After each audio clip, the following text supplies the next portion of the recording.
Welcome to the Kentucky History Channel, where we strive to bring you all the Kentucky history content you want and you deserve. Kentucky is a part of all of us, and we plan on covering all the history we can, from Pike County to Fulton County, from Louisville to Harlan. Here on our YouTube channel, you can find many videos dedicated to different events, people, governors, and places in Kentucky. There's something for everybody.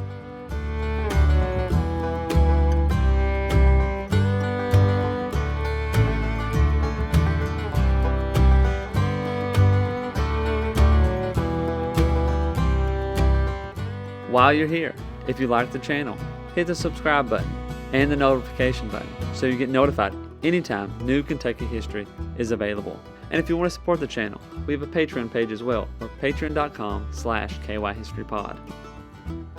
Welcome to the Kentucky History Podcast. I'm your host, Jameson Cable, and I'm here with David Kirkpatrick, and we are going to keep talking about John Floyd, the frontiersman, surveyor. I think surveyor title is probably a little bit better than frontiersman, but we'll lump him into the frontiersman. Sounds good, yeah. So we kind of talked before about just his life, getting to this point. He was really the head dog for a while in Kentucky as the surveyor, kind of playing both sides of Virginia and the Transylvania Company. Revolutionary War had started, and then we got to this point where things were looking very grim in Kentucky. So we'll just hop right back into it. Something unexpected is about to happen to John Floyd. Yeah, after having spent a couple of trips in Kentucky and surveyed quite a bit, you would kind of think he would fall into line with the militia, with everyone else. But instead, Floyd decides to kind of return back to Virginia temporarily. Things aren't really going his way. Some of the work he'd done with the Transylvania Company was falling through. And so he decides if he can get back across the mountains, maybe he can get a surveying job near Williamsburg, something like that, to make ends meet. But that falls through, and so now he has to make a decision on how to provide for himself. And if you want to serve your country, but you also want to make a little money, Continental soldiers out. They didn't do too well in the salary department, but being a privateer was a great idea. So he decides to join with a ship based out of New England called the Phoenix, and Floyd joins the crew in the hope of not only helping the American Revolution along, but also gaining some wealth for himself.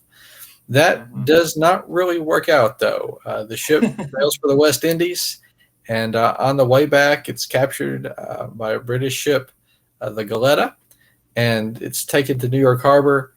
Floyd and the crew are taken as prisoners to Portsmouth in England, and you have to feel like you've messed up at that point, because you're not even held in a prison hulk somewhere off the coast of Boston or something. You are on your way to Europe. So he makes... Well, you're in the country you're warring in country. That's right. Not a good sign. They're not happy with you, and leniency is probably not going to be an option. But, Floyd apparently is a pretty good talker. I mean, he's gotten the job as surveyor. Got a lot of respect there. He talks Henderson into trusting him in the Transylvania Company. And so when he's put on trial, he claimed he had no ill intentions. And I guess he was claiming just to be a sailor or something like that. And I'm sure... Go ahead. I was just along for the ride. I was just along for the ride, guys. I didn't... And with his background, it's almost believable. Yeah, I'm from Virginia. I'm a land surveyor. I've never sailed in my life. Whatever you have to say. But he's eventually acquitted and released, and decides he's got to get home. And ships sailing for America are not super prevalent out of London at that point, for obvious reasons. So he makes his way to France, to the American embassy there, and gets some funds to travel back across the Atlantic.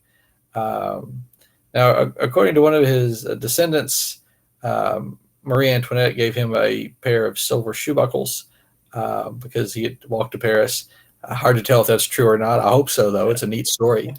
But regardless, he's back in Virginia in late 1777. So he has completely missed what we've talked about so often, being the Bloody Sevens in Kentucky. And while I'm sure he was glad of that, he was not really happy with the way he had been sick for a while. He'd been dealing with malaria. which is deadly, and smallpox, which is extra deadly, and had to regain his health. So he misses a lot of the fighting, but it's certainly not a good time for John. Yeah, and to kind of give a perspective of why it's so unexpected to think of him doing all that is, you think of Daniel Boone and his journeys to Kentucky, and then throw in him being captured on a ship in the middle of the Atlantic and taken to England. You know, that's just so out there that Right. that would happen. But different paths for different people. You never know what could pop up. But anyway, uh, nice little tidbit, nice little expedition for old John. But he does eventually get his way back to Kentucky. He becomes a militia officer and was summoned to testify about the Transylvania Company, which kind of gets you a little nervous, thinking, okay, he's going to have to choose a side. All the stuff's going to come out, but the Transylvania Company, the purchase has been declared void. But they were given some sympathy land, Right. and that's to do with Henderson and all that kind of stuff. But uh, kind of like we said before, he set himself up. So the Transylvania Company becomes void, but he's still working for Preston and still able to work for the um, Virginian government. So he's pretty much sitting where he needs to be, and things can work out. Floyd does get married again on November of 2nd, 1778, to Jane Buchanan. There's a little mystery about Jane. She had an infant, but no record shows who the father was, or if it was, from a previous marriage. Um, just very little is known about that child. They moved to Floyd's farm in Arcadia, in Amherst County, Virginia. While they were there, William Preston Floyd was born. So another nod to his mentor. He names his Right. son after him. So that's again shows the relationship, or how much Floyd probably was working for Preston, and if he had to choose a side, he would probably chose Preston's side Oh, anyway. absolutely. Virginia tried to begin settling the land disputes, and all of John Floyd's surveys were upheld. Floyd had a kind of a big reason now to go back to Kentucky. Uh, he wanted to present all the land commissions or the land commissioners, to the claims to his land in Woodstock. Colonel Preston gave the blessing, which, I mean, he just named his kid after you, so I could understand why he might be in a good Hard to favor. say no. Yeah, and John went to help approve his surveys. So kind of making sure all of his work is going to get paid out.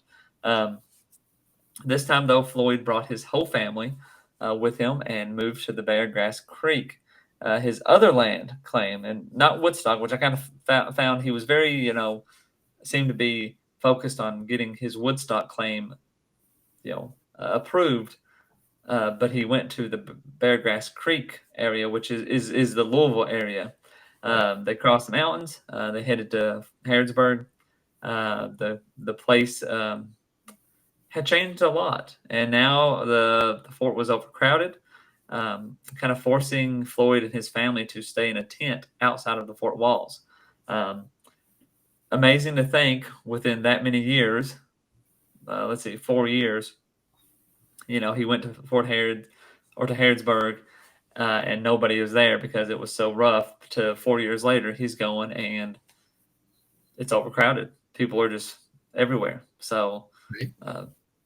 a lot can happen in 4 years. Oh, yeah. There's a survey taken of Fort Harrod in May of 77, so about a year before Floyd does this. And at that point, there's 198 people, including 50 children under the age of 13. So, yeah, it got crowded in a hurry. And but Floyd settles in. And I think the most amazing thing about Floyd is not even being the privateer or the thing that he survived so much. It's the fact, like you said, that all of Floyd's surveys are upheld. That doesn't happen for anybody. It doesn't happen for Daniel Boone. Doesn't happen for any of these guys out west. But Floyd knew what he was doing. And naturally, his claim of 2,000 acres ends up being approved, which we talked about there, and towards what would become Louisville. And the cabin is built on Beargrass Creek. and they begin clearing land around it. And Floyd has a good nose for how things are developing. And if you notice, one claim is really near Boonesboro population center, and there's another claim that's really close to Louisville, the population center that was developing with people coming down the Ohio. But most of the stations are unoccupied, and a fort had to be constructed, which is going to end up housing Virginia troops. So there's a lot going on. And after another land commissioner hearing at the falls, Floyd, who was the owner of 4,000 acres. So again, he must have been a great speaker because things are really working out for him. It's a lot of land. Yeah, he claims to be land poor, though, really, because he couldn't support all of his land. It's one thing to claim it, but you've got to develop it and have it and make a profit with it. So his first task is to get people to occupy the land. If you have people working it or people living there paying rent, that's a whole different ballgame than just vacant acreage. So that was easy enough, though. People are willing to get out of the forts once the danger is over. You see all the nice movies and the Disney, of Daniel Boone and stuff, but being crowded in the fort is not a fun place to be. And I know we've said that before, but it's hard to overstate how unpleasant it is to be crowded with people. So if you've got these little stations popping up where there's some protection and you can kind of get out of that, people are definitely going to take you up on that. So Fort Nelson is formed, and people begin to live and farm around the area for rent-free, basically. And eventually Floyd has 3 stations that are set up there. So there's Floyd Station, also known as Woodside, which is what he called it. There was Hoagland Station and Dutch Station, which was settled by the Dutch from Pennsylvania that had come down the river. So there's more stations in the area, and there's about 100. They can hold about 100 men in each. So you can really see this area being sort of cleared and the population spread out strategically for everyone's safety. And eventually Louisville's established. The legislature of Virginia approves that. And of course, on the first group of city trustees is John Floyd. So he's appointed the county lieutenant of Jefferson County. So again, just filling all sorts of roles needed to make this go forward, and of course benefiting himself at the same time. Yeah, he definitely kind of setting himself up for success. I mean, he's kind of got it all going for him. Really, after he gets off that ship, or gets back from England, things really start rolling good for him. But yeah, and we like you said, we talked about this before. Fort Nelson, these kind of places, all kind of setting up. And I feel like we do kind of hit these topics. Just talking about different things, different events. And even though they might be focused around a different person, you're going to get a kind of a different view, because after all this, the British captain Henry Byrd, invaded Kentucky. George Rogers Clark had planned a counterattack, and Floyd joined that. He helped lead the militia from Beargrass and Louisville. They were able to take Chillicothe and Picow, or is it Pico? Piqua? I usually Piqua. Yeah. And the return home. So we've talked about that campaign before, and John Floyd was on it. Another campaign to attack Detroit was formed, and John was the colonel of Jefferson County during that time. So again, kind of the similar events that happened. Logan was on those campaigns as well. In 1781, Floyd had another son named George. So his family is continuing to grow. Excuse me. Native American attacks continued, and 47 people end up being killed around the Beargrass Station. Not any of Floyd's family members, but still, those threats are still looming. Even in 1781, which we're going to get to some more things that we've talked about, of course. The Long Run Massacre takes place, and when the survivors arrive at Lynn Station, Floyd gathers up the men, and he heads off to face the Native Americans.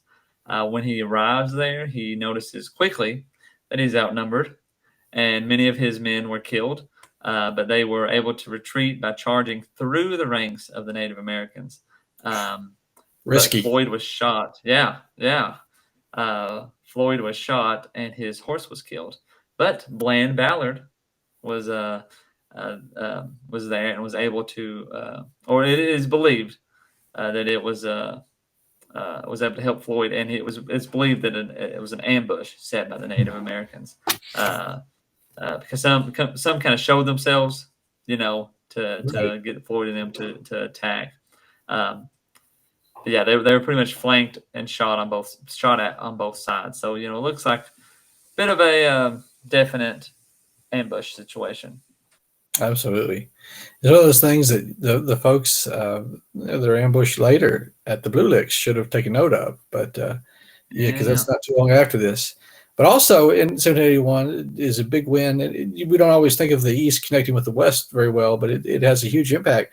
October 1781 is the Battle of Yorktown. So Cornwallis surrenders the British forces under his command to Washington. And this really is the last major battle in the East, but the war itself doesn't stop. It's still going on for another 2 years. And after the British invasion occurred, there was a siege that took place at Bryant Station, we've talked about, and a siege at the Blue Licks.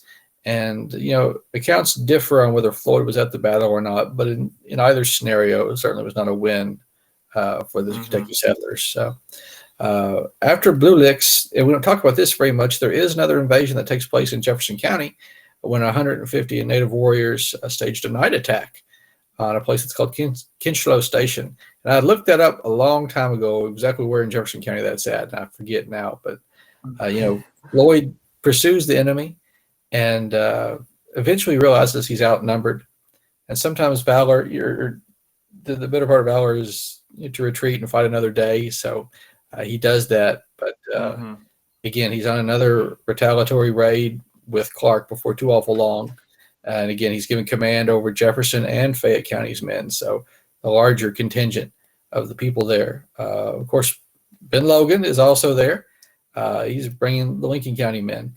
And, this invasion didn't last long. The Kentuckians are able to go into southern Ohio. They burn Chillicothe again and some other native villages. So you can see the militia is really starting to develop a fast response, and they're really beginning to, have an effect on the outcome of the war. But when the revolution does officially end 2 years later, Native American attacks continued.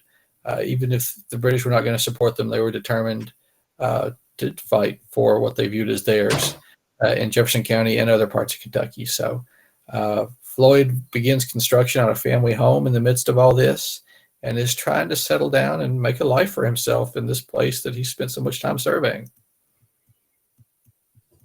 Yeah, that's kind of the way it goes. And I mean, the Native American attacks do dwindle quite a bit. So it's one of those things to kind of think about. I know we glaze over the Blue Licks and the Bryan Station, but those were pretty big events in Kentucky as well, especially for the frontiersmen. A bit of a tough blow to them.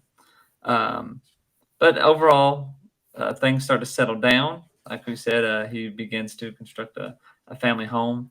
Uh, on March 28th, 1783, Floyd wrote to Colonel Preston, "If this war is continued much longer, I can hardly escape, although I am now determined to be more cautious than I have been heretofore." Did I say that right? Heretofore? I think so. Yep. Yeah. Yet every man in this country must be more or less exposed to danger. So, kind of feeling that there was, still danger lurking, still enemies abound, but things, on the other hand, are getting better and people are staying. So, I feel like Floyd kind of felt like uh, things were on the right path, but um, things were still very dangerous. And it turns out 11 days later, John Floyd was mortally wounded um, during an ambush near Bullett's Salt Lick. John Floyd was shot in the upper part of his arm. The bullet was stuck in his side. His brother Charles helped John stay on his horse until they got to John Francis Moore's cabin at Fishpools. Um, John died 2 days later. 10 days after his death, Floyd's widow gave birth to another son, which she named John. So she remained at the station and remarried. So, um, interesting enough, I guess, about John Floyd. Typically, a lot of the frontiersmen we've talked about, live, into statehood, if not farther. But Right. John Floyd is one that doesn't. And that kind of can definitely kind of makes sense to why he might be less known. He didn't live those extra 10, 20 years to kind of cement his legacy or so forth.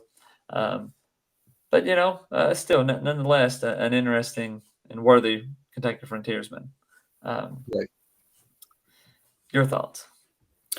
Yeah, I think that's absolutely right. He's one of those people that Kentucky would have been shaped so differently without him, because he laid the foundations that would become the homes of so many people. He seemed to have a good knack for understanding where population centers would be and where places would go. And he inserts himself in events, or he ties himself to people who were the movers and shakers of the time. And you again, like so many other people we've talked about, he dies young in a sense, but he is in Kentucky for several years doing very dangerous work, often in small groups of people. And it's one of those scenarios where Kentucky wouldn't be Kentucky without John Floyd, and yet so many people don't remember his name or what he accomplished. It was all in the background. Yeah, yeah. And when you think about, if I was to ask somebody on the street or wherever, say who was one of the most important people in Kentucky during this time, of course they're going to say, Daniel Boone. Some may say James Herod. Some may say Simon Kenton, maybe.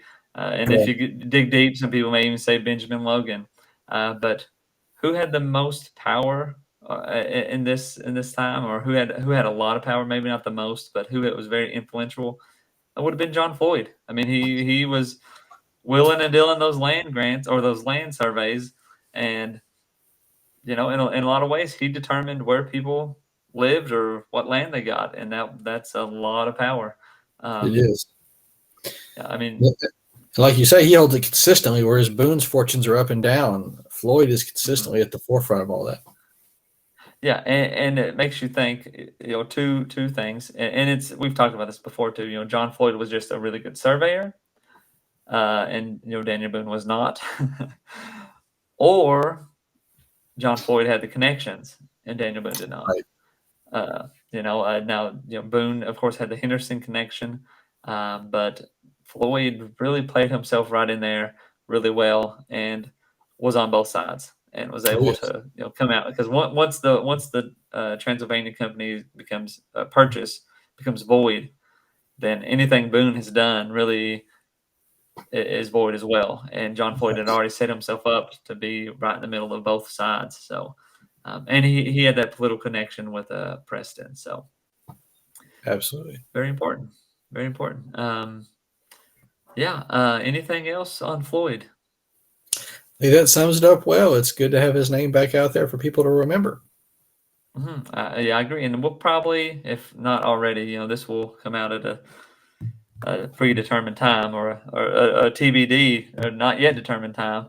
Um, so when you're hearing this, there may already be a short video about John Floyd, or may not. I feel like he definitely deserves a little video like we've got on the YouTube channel of Simon Kenton and Daniel Boone.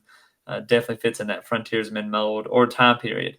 Um, gonna have some more frontiersmen talk.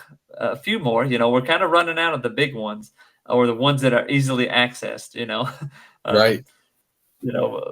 there's some out there that are just a little bit harder to find good information about, and we just need to do an episode about other Kentucky frontiersmen that and talk about them. Some Top of 10 the frontiersmen obscure you've people. never heard of. There you go. Bingo. Bingo.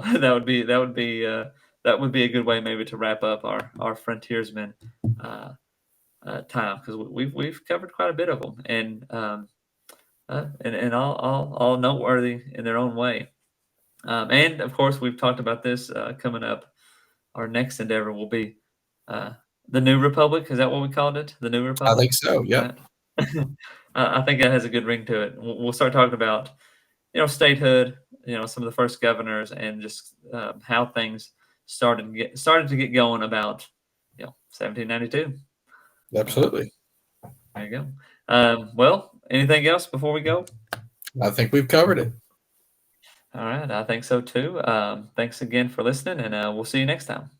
Take care. Welcome to the Kentucky History Channel, where we strive to bring you all the Kentucky history content you want and you deserve. Kentucky is a part of all of us, and we plan on covering all the history we can, from Pike County to Fulton County, from Louisville to Harlan. Here on our YouTube channel, you can find many videos dedicated to different events, people, governors, and places in Kentucky. There's something for everybody.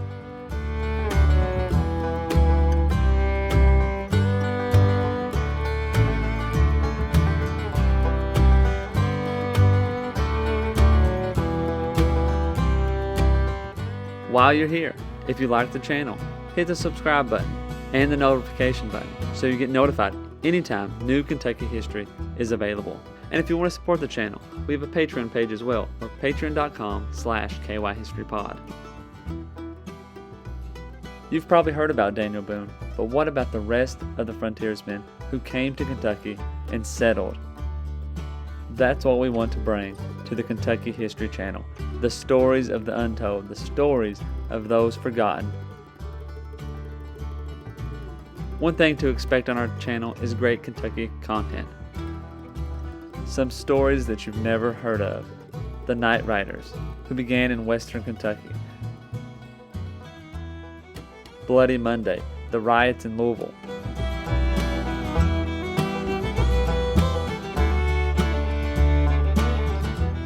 The assassination of Governor Goebel, the only governor ever assassinated in the United States. Stories from all over Kentucky, stories that are unforgettable once you've heard them. You can find out who counties in Kentucky are named after and how your county got started. From beginning to end, we plan to document every county in Kentucky, all 120. Reach out to us on all of our social media platforms. Twitter, Facebook, and Instagram, and also leave a comment on one of our YouTube videos. You can also check out our podcast episodes. You can subscribe to our podcast on Apple Podcasts, Spotify, iHeartRadio, and many more.